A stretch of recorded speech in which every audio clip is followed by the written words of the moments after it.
Make sure to check out the thumbnail down below the video. This will take you to the official Assassin's Creed 3 show on GamersBeverage. Here you'll find the latest episodes about AC3, and you'll be able to subscribe to the show to stay updated about when new videos are uploaded. How's it going, guys? This is Magnitude from GamersBeverage bringing you some more AC3 coverage. This time some more single player again. We're going to cover that a little bit, and I'll try to do some multiplayer later on for you guys. So as you can see, the jumping in the hail bale is actually back. You're able to do this still in the game. A little bit of a difference there that you were able to jump into a moving hay bale.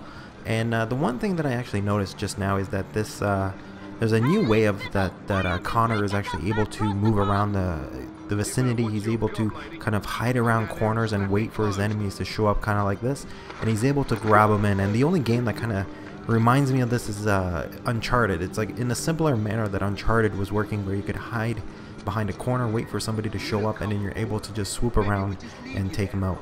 You're actually able to crouch in this game, which is actually quite amazing and awesome to finally see.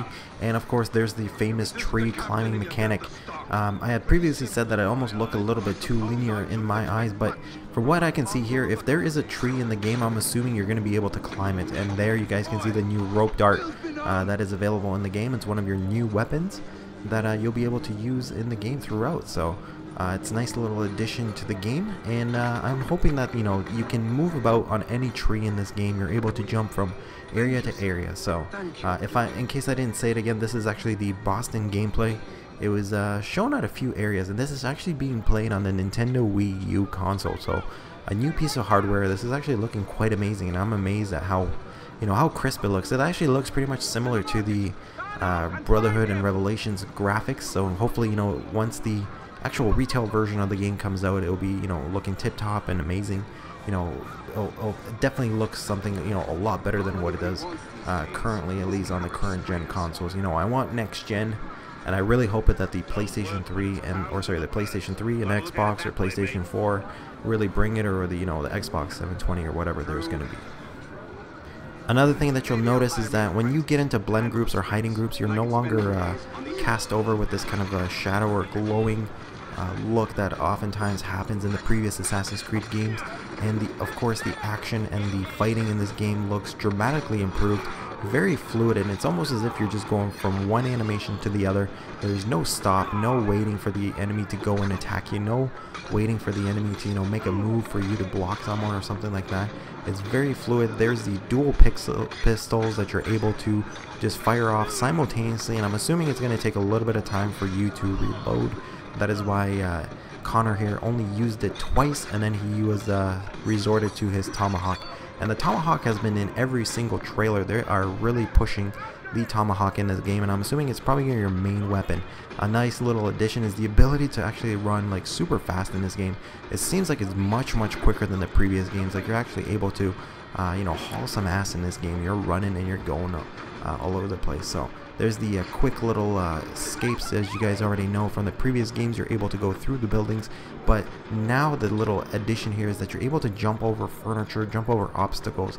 It's very fluid, so you know that the graphics engine is actually working to its advantage, and it's giving the person the ability to move around its obstacles, as opposed to as in the previous games where you're pretty much, if you hit an obstacle, you were stuck there. You would put your hands up against the wall, and it's almost like you're miming, and it was an invisible wall. So that's a nice little addition. So here you're able to actually hire some people to actually use as a cover, so you're blending kind of like the courtesans or the thieves or whatever you would use in the game. So you're able to hide in them, and pretty much you're blending. You kind of look inconspicuous. You're almost looking as if you're arrested. You see his hands behind his back, and then as soon as they get past it, there goes the the unblend that you guys can see. And then the one thing I noticed is the little circles above the people's heads. A little bit of a graphical glitch here on the E3 demo here, showing the one guy that froze, but it is a work in progress. The game is still not released, and as long as the game comes out and I don't see this stuff in the final version of the game,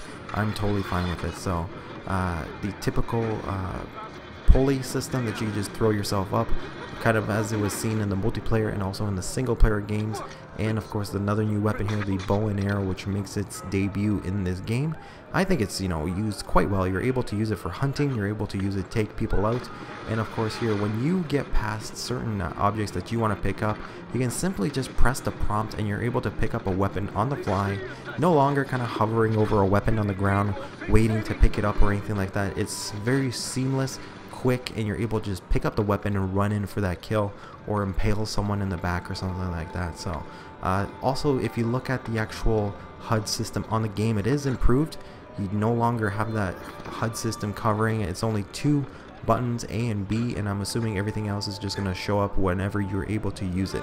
But that's the Boston demo at E3. Hopefully you guys enjoyed it, and always subscribe to Gamers Beverage.